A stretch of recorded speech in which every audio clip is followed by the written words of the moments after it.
কলিযুগ পাবন অবতার আমার শ্রীকৃষ্ণ চৈতন্য মহাপ্রভু উনি নিজের হাতে গুন্ডিচা মন্দির মার্জনা করেছিল, মানে পরিষ্কার করেছিল। কি করেছিল মা?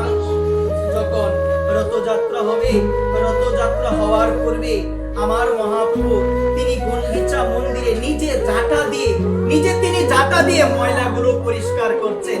আমার মহাপ্রভুর এইরকম কাণ্ড দেখে সমস্ত ভক্তবৃন্দ মিলে আজকে আমার মহাপ্রভুকে সাহায্য করতে, তারাও কি করলো? নিজের হাতে জাটা নিয়ে তারা কি করছে গো মা? মন্দির পরিষ্কার করছে। প্রথম অবস্থায় যে ময়লাগুলো দেখা যাচ্ছে সেই ময়লাগুলো আমার মহাপ্রভু নিজের হাতে ঝাড়ু দিয়ে সেগুলো পরিষ্কার করছে একবার। তারপরে যে সূক্ষ্ম ময়লা রয়েছে সেই ময়লাগুলোকে আমার মহাপ্রভু নিজের হস্তে পরিষ্কার করছে। তারপরে কি করছে আমার মহাপ্রভু এবং সমস্ত ভক্তবৃন্দ মিলে পুকুর থেকে, মানে সরোবর থেকে অনেক কলসি দিয়ে জল এনে মন্দিরটাকে ধুয়ে দিচ্ছে একবার।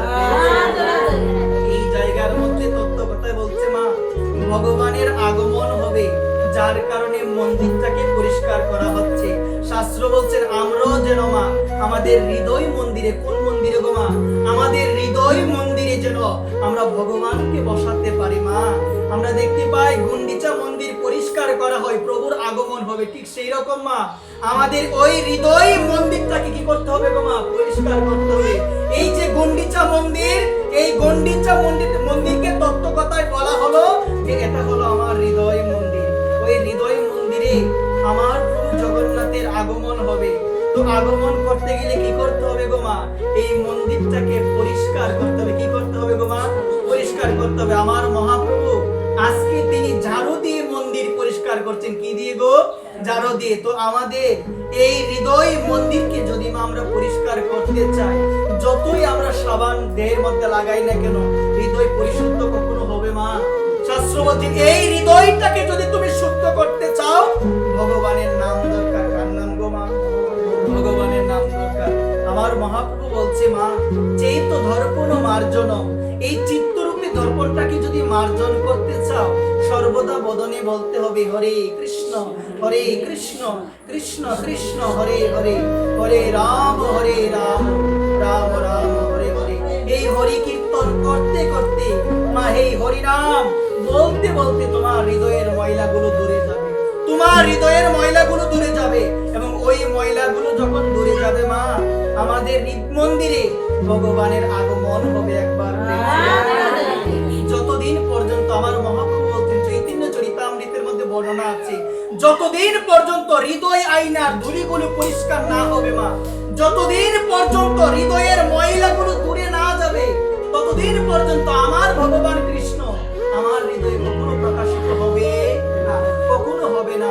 ওই কারণে শাস্ত্র বলছে এই হৃদয়কে যদি মার্জন করতে চাও, হৃদয়কে যদি পরিষ্কার করতে চাও, একমাত্র হরিনামের দ্বারা, একমাত্র হরিনাম গুণ কীর্তনের মাধ্যমে এই হৃদয়কে পরিষ্কার করা সম্ভব। কারণ মা আমাদের হৃদয়ে জন্মে জন্মের ময়লা পড়ে রয়েছে, আমাদের এই হৃদয়ে কামনা বাসনায় পরিপূর্ণ মা।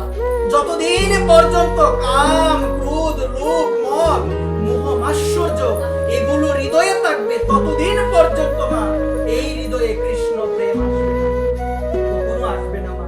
ভক্তির জীবনের একমাত্র কামনা হলো, ভক্ত চাই যেন প্রভু গো আমি যেন সর্বদা তোমায় ডাকতে পারি মা। শুনো মনোযোগ সহকারে, ভক্ত আর কিছু চাই না মা।